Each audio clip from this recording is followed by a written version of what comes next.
ओम शांति।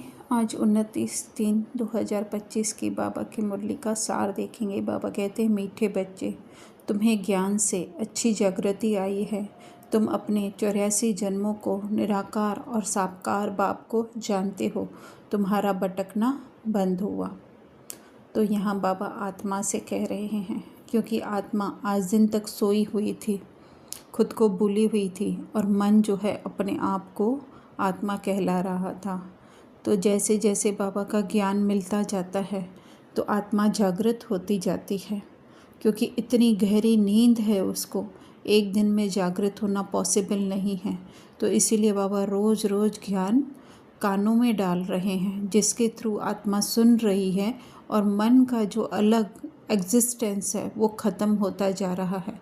और जो भटक रहा था मन आज खुद को आत्मा समझकर शांति के लिए, वो जो है वो भटकना मन और बुद्धि दोनों का बंद हुआ है, क्योंकि साथ साथ बुद्धि भी भटक रही थी मन के साथ साथ। फिर बाबा प्रश्न पूछ रहे हैं, ईश्वर की गतमत न्यारी क्यों गई हुई है? उत्तर पहला, क्योंकि वह ऐसी मत देते हैं जिससे तुम ब्राह्मण सबसे न्यारे बन जाते हो, तुम सबकी एक मत हो जाती है। दूसरा, ईश्वर ही है जो सबकी सद्गति करते हैं, पुजारी से पूज्य बनाते हैं, इसलिए उनकी गतमत न्यारी है, जिसे तुम बच्चों के सिवाय कोई समझ नहीं सकता। तो ब्राह्मण अर्थात जिनको ज्ञान मिल जाता है कि हम सब परमात्मा की संतान हैं और उस परमात्मा के समान ही संपूर्ण हैं, तो उसी से हमारी मत एक हो जाती है। अर्थात कि हम ब्राह्मणों के बीच में जो है वो कोई भी डिफरेंस नहीं रह जाता है, और ईश्वर ही सबकी सद्गति करता है। अर्थात ईश्वर का ज्ञान, जो परमात्मा हमें ज्ञान दे रहे हैं, उसी से हमारी गति अर्थात कि हमारी सोच जो है वो देह से निकल करके हमारी आत्मा में स्थित होती जाती है। और जितनी जितनी हमारी देह से निकलकर आत्मा में हमारी सोच होती जाएगी, वैसे ही हमारे कर्म होते जाएंगे। वही जो है वो पुजारी से पूज्य बनना है, बच्चों के सिवाय कोई नहीं जान सकता। अर्थात जो ज्ञान लेते हैं बच्चे, उनके सिवाय जो है वो कोई भी जान नहीं सकता। फिर धारणा में बाबा कह रहे हैं, रचयिता और रचना का ज्ञान सिमरण कर सदा हर्षित रहना है। याद की यात्रा से अपने पुराने सब कर्म बंधन काट कर्मातीत अवस्था बनानी है। तो रचयिता पहले तो शिव बाबा है, अर्थात वो ज्ञान का सागर है। लेकिन जितना जितना ज्ञान हमें मिलता जाता है तो हम भी एक तरीके की रचयिता बनते, मास्टर रचयिता बनते जाते हैं, क्योंकि सदैव नहीं रह सकते रचयिता, तो इसलिए मास्टर रचयिता हम बन जाते। और रचना है हमारे अंदर ये 84 जन्मों का पाठ, तो इसको सिमरण कर सदा हर्षित रहना है। फिर कर्म बंधन, कर्म बंधन है ही कहाँ पे? हमारे रोल में है, स्वयं को देह समझने हैं, तो उसको काट करके कर्मातीत अवस्था अर्थात अकर्ता बन जाना है, कि जो भी इस ड्रामा में हो रहा है वो ऑटोमेटिक हो रहा है। कभी कभी हम सोचते हैं कि हम कर रहे हैं, मुझे सोचना है, मुझे करना है।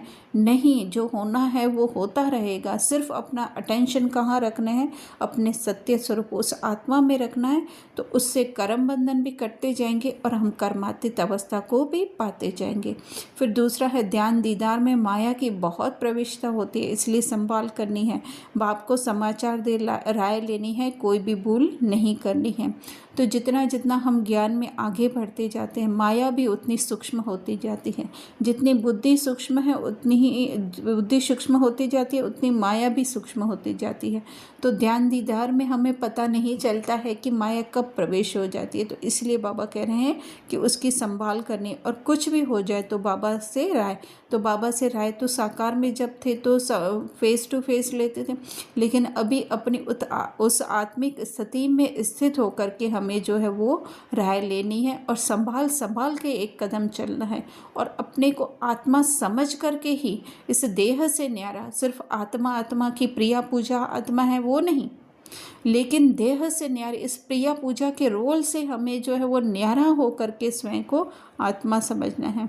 फिर वरदान बाबा जो है आज की सिचुएशन के हिसाब से दे रहे हैं, क्योंकि बाबा तो जानी जाननहार त्रिकालदर्शी हैं, या फिर बाबा खुद समय से परे हैं तो उन्हें पता है। तो आज जैसे सिचुएशन है कि जहाँ थाईलैंड में भूकंप आया हुआ है, तो उसी के हिसाब से जो है बाबा हमें हम कहें राय दे रहे हैं या एक सूचना दे रहे हैं कि अपनी शुभ भावना द्वारा निर्बल आत्माओं में बल भरने वाले सदा शक्ति स्वरूप भव। तो सबसे पहले तो हमें ये समझना है कि निर्बल आत्माएं कोई भी है नहीं, लेकिन बाबा हमें समझाने के लिए कह रहे हैं कि ये निर्बल आत्माएं जो स्वयं को भूली हुई हैं, बाकी सब आत्माएं तो हैं ही बाप के समान सर्वशक्तिमान, लेकिन स्वयं को भूलने के कारण जो है वो निर्बल कहलाई जाएंगी, या फिर है एक समझाने के लिए हमें बाबा कह रहे हैं। तो यहाँ पे बाबा आगे एक्सप्लेन भी हमें कर रहे हैं कि शुभ भावना किसे कहा जाता है।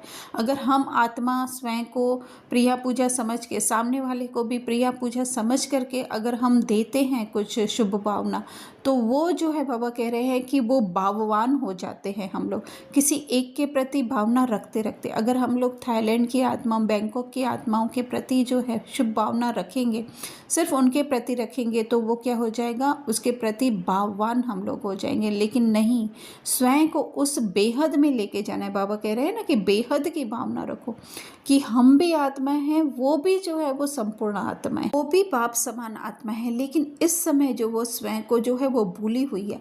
ये बात हमें ध्यान में रख करके और फिर जो है उन्हें आत्मिक रूप से देख करके हमें शुभ भावना, शुभकामना देनी है कि इस समय जो है आप अपने आप को भूली हुई हैं, बाकी आप जो है बाबा के पास सेफ बैठी हुई हैं। जस्ट जो है वो ड्रामा में ये सीन चल रहा है ना। तो फिर बाबा कहते हैं अपनी प्राप्त हुई शक्तियाँ, तो प्राप्त हुई शक्तियाँ अर्थात कितनी हमने अपनी आत्मिक स्थिति बनाई है, कितनी मजबूत है हमारी आत्मिक स्थिति, उसी स्वरूप, उसी शक्ति स्वरूप के में रह करके जो है हमें जो है उनको भी आत्मिक रूप में देखना है, और उसको देखना ही जो है वही शुभ भावना है, वही जो है वो शक्ति देना है। फिर स्लोगन बाबा दे रहे हैं, अलंकार ब्राह्मण जीवन का श्रृंगार है, इसलिए अलंकारी बनो, देह अहंकारी नहीं। तो ज्ञान की बातें ही जो है वो अलंकार, इन अलंकारों को, ज्ञान की बातों को अपने दैनिक जीवन में, अपने कर्म में लाओ, और देह अहंकार में अर्थात अपनी कॉन्शियसनेस, अपनी बुद्धि देह अहंकार में नहीं फंसाओ। अच्छा, ओम शांति।